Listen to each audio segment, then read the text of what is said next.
2교시 수업 병원정보 시스템 10주차 2교시 수업을 시작하도록 하겠습니다.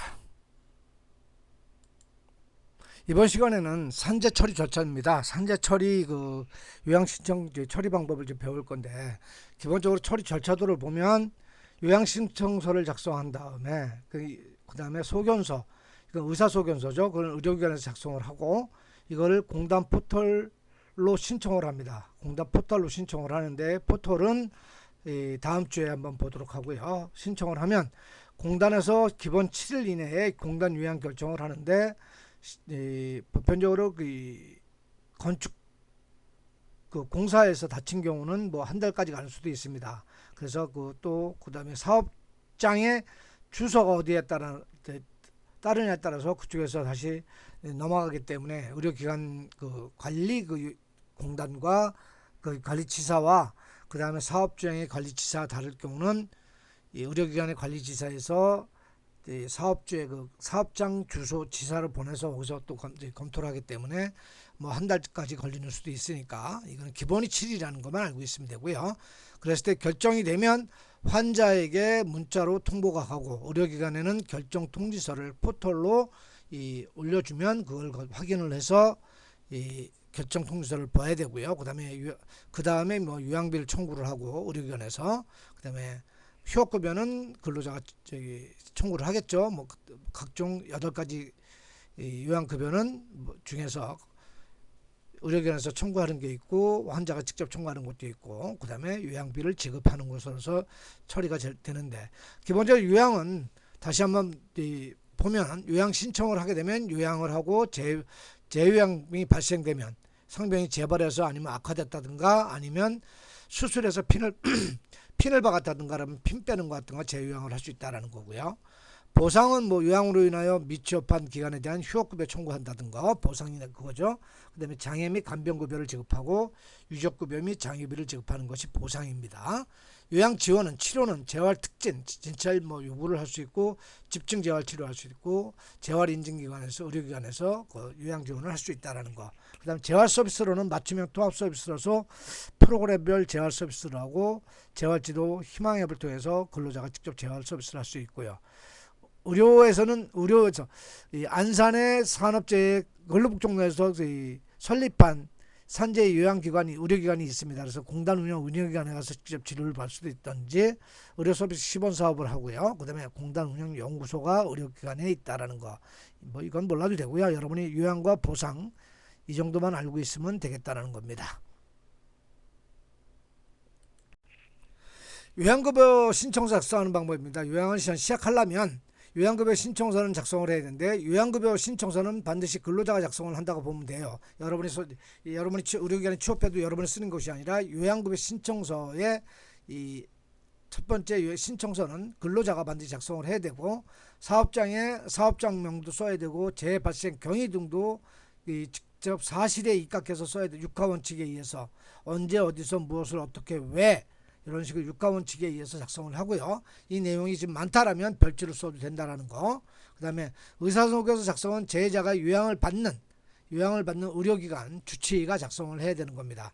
그 다음에 사고 또는 질병에 관한 자료라든가 근로계약서 등 입증할 서류를 함께 제출을 하면은 이 요양급여가 신청이 된다라고 하겠습니다. 자, 그럼 작성 방법을 한번 다음 화면부터 보도록 하겠습니다. 자, 이것이 이제 요양급여 신청서를 작성하는 건데요. 이거는 재해자가 작성을 직접 해야 됩니다. 재해자가 작성하고 여러분이 작성을 해서 갖고 오게끔 서류만 주면 되겠습니다. 우선 요양급여 신청서 앞면인데요. 앞면에 보면 노랗게 칠해져 있는 재해자라는 게 있죠. 재해자는 공란 없이 다 써야 됩니다. 성명 써야 되고, 주민등록번호, 주소, 휴대폰 번호. 재해 일시 써야 되는데 2021 11월 6일이면 06, 그 다음에 시간은 오후 1시다 그러면 1시 반이다 그러면 13시 30분 이런 식으로 쓰는 거고요. 재해일자 재해자의 채용, 사업장에 언제 취업이 됐는지 채용 일자, 그다음에 출근 시간, 퇴근 시간, 직종, 그 다음에 보험가입 여부인데 사업주 여부, 이 사람이 사업주인지 아닌지 그거, 그 다음에 가족인지 아닌지 그걸 체크를 해야 되고요. 그 다음에 두 번째로 사업장인데, 사업장은 사업장 명수고 사업주명, 그 다음에 연락처 써야 되고, 사업장 관리번호는 일반적으로 사업자 등록번호를 쓰는 겁니다. 그리고 맨 마지막에 한 칸은 대개가 모르기 때문에 공란으로 놔도 되고요. 그 다음 사업장 주소 쓰고 밑에 보면 재해 발생 경위가 있는데 이거 흐리게 안내문이 어떻게 쓰는지가 나왔는데 좀 전에 말했듯이 이 유가 원칙에서 언제 어디서 무엇을 어떻게 왜 이렇게 정확하게 써 주셨으면 좋겠다는 겁니다. 그 다음에 이 사고 그 다음에 밑에 보면 재해 관련 내용으로 해서 이 재해와 관련하면 교통사고라든가 음주, 폭행 등의 사유로 경찰서나 신고한 사실이 있는지, 그 다음에 119 타고 왔는지 이런 거를 체크를 하면 되고요. 마지막에 의료기관명은 당연히 우리 치료받는 의료기관을 쓰면 되겠다는 겁니다. 그 다음에 여기 왜냐면 이게 신청을 또 의료기관에서 담당자가 직접 업무 행정에서 산업재해 담당자가 직접 하기 때문에 위임하는 자, 여기는 신청인은 재해자 서명을 반드시 해야 된다라는 거. 그 다음에 맨 밑에는 신청인, 그래서 환자, 재해자나 아니면 대리인이 이름을 쓰고 서명을 해야 된다라는 겁니다. 그 공란 없이 다 체크를 하면 되겠습니다. 쓰고 체크를 하면 되겠다는 겁니다. 이거는 신청서의 뒷면입니다. 뒷면인데 다른 보상이라는 건 뭐냐면 이 재해자가 이걸 통해서 다른 보상을 받는 게 있느냐. 그러니까 재해와 관련해서 다른 보상, 예를 들어 개인들은 상해보험 같은 게 있는데 그건 말고 무슨 근로복지공단이나 아니면 다른 데서 이 보상을 받았는지 그걸 쓰는 거고요. 그 다음에 안내사항을 읽어보면 되고, 그 다음에 밑에 보면 개인정보 수집 이용 및 재산노동이 빨갛게 된 부분은 재해자가 다 이름을 쓰고 서명을 해야 됩니다. 읽어보고 반드시 읽으라는 데만 하면 되겠습니다. 자, 이거는 요양급여 신청서의 의사소견서입니다. 의사소견서는 앞면인데 이거를 보면 앞면을 보면 의사가 쓰는 건 의사가 거의 안 씁니다. 원래 의사가 쓰게끔 돼 있는데 보편적으로 의사들이 안 써요. 구체적으로 안 씁니다. 그래서 그냥 자기 상병만 쓰고, 상병 코드하고 상병만 쓰고, 입원 주소하고 통원 주소만 쓰고 나머지는 안 쓰고 그냥 줘버려요. 그러니까 그럴 때는 여러분이 직접 다 작성을 한 다음에 나머지 이제 상병 코드하고 입원 주소나 통원 주소, 그 다음에 마지막에 주치의의 서명만 받으면 된다라는 겁니다. 그렇게 해서 해야 여러분이 담당자로서 소위 말해서 혼나지 않고 일을 잘한다고 생각을 하는 거지, 이거를 직접 의사 보고 쓰려면 의사가 안 쓴다는 거 여러분이 참고를 해주시고요. 여러분이 기본적으로 쓴다고 보시면 되겠습니다. 그래서 이 성병, 환자의 성명이나 주민등록번호, 재해일자 다 쓰고요. 그 다음에 재해 후 최초 진료 개시는 병원에 접수 시간을 쓰면 됩니다. 타 의료기관 갔다 왔으면 타 의료기관 가서 의무기록을 발급받아 오라면 되는 거고요. 그 다음에 진료의 최초 도착 시 접수 시간을 쓰면 되는 거고요.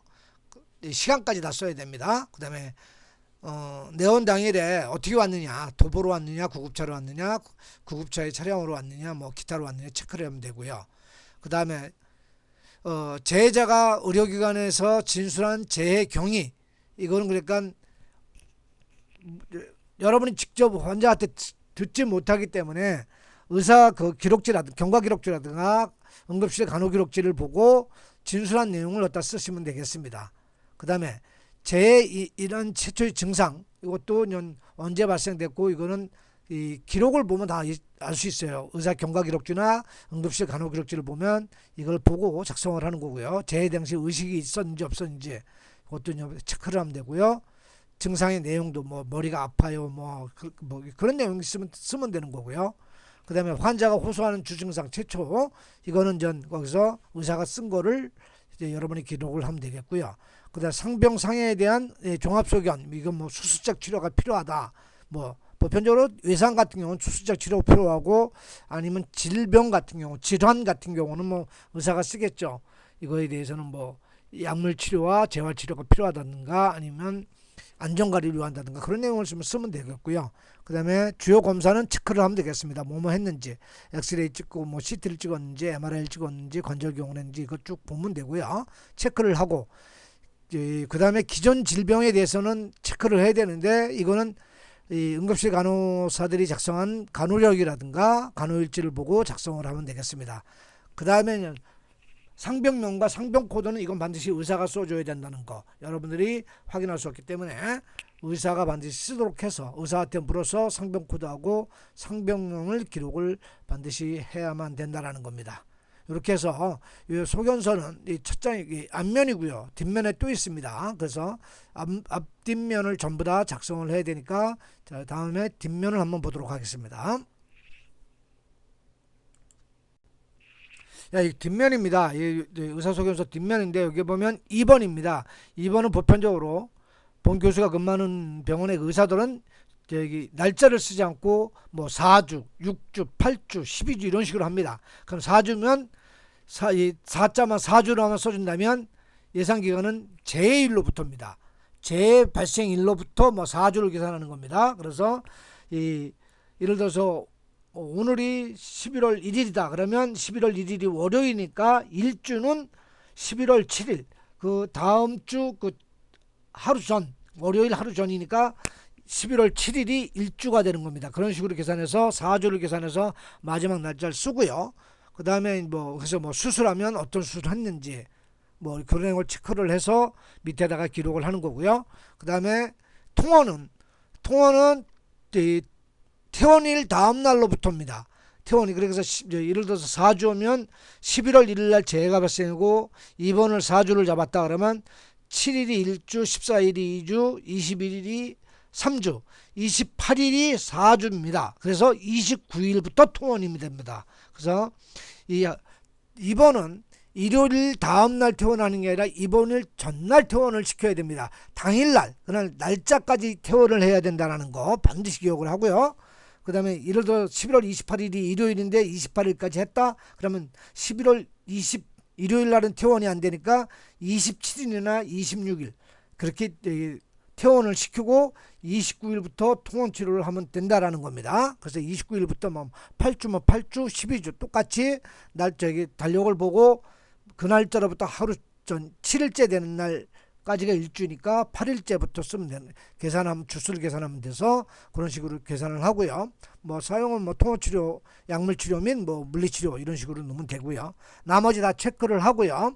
수술을 하면 수술을 했고 수술명을 써야 되고 수술명은 수술기록지라든가 수술확인서에 의사가 써놓으면 그걸 쓰면 되겠고요. 아니면 모르겠으면 써달라고 하면 되는 겁니다.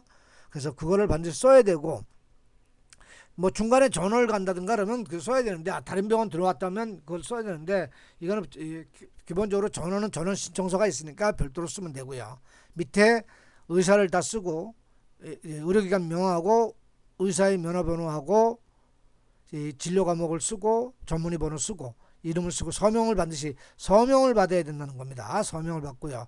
거기에 보면 산재관리의사 여부인데 산재관리의사는 산재 지정된 사람이면 그 체크를 하고 산재의사로서 보편적으로 산재의사 지정받은 데도 있으니까 산재의사 지정받은 의사면 의사 체크를 하고 아니면 그냥 해당 없습니다. 체크를 해서 요거로 여기까지 한 다음에 이렇게 여기까지 다 작성이 되면은 여러분이 인전 근로복지공단 포털 사이트로 산재 신청을 하면 된다라는 겁니다.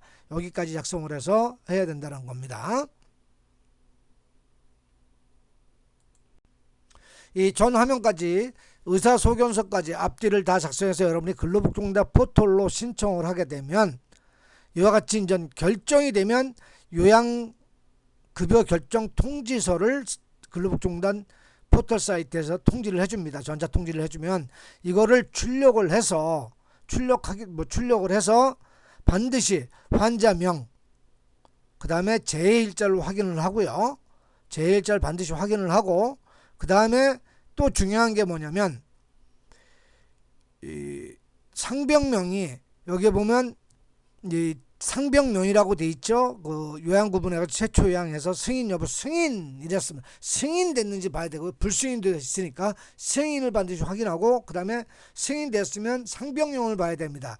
왜냐면 주치의가 상병명을 뭐 4개를 썼는데 4개를 다 인정해 줄 수도 있지만 승인, 불승인, 승인 이런 식으로 3개만 승인할 수도 있고 2개만 승인할 수도 있어요. 그러면 왜 불승인 된지 이유를 정확하게 알아야 됩니다.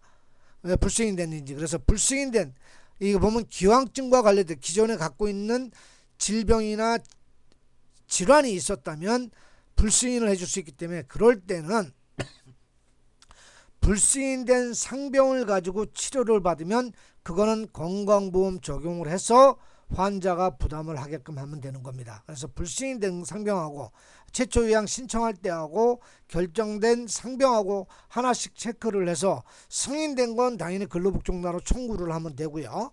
불승인된 건 다시 그거는 여기 건강보험으로 다시 또 저기 접수를 해서 입원 처리를 해서 건강보험 처리를 해야 된다라는 겁니다. 이 불승인된 상병에 대해서는 반드시 환자하고 주치의에게, 담당 주치의에게 통보를 해서 건강보험 적용이 되는 것을 설명을 해줘야 되고요.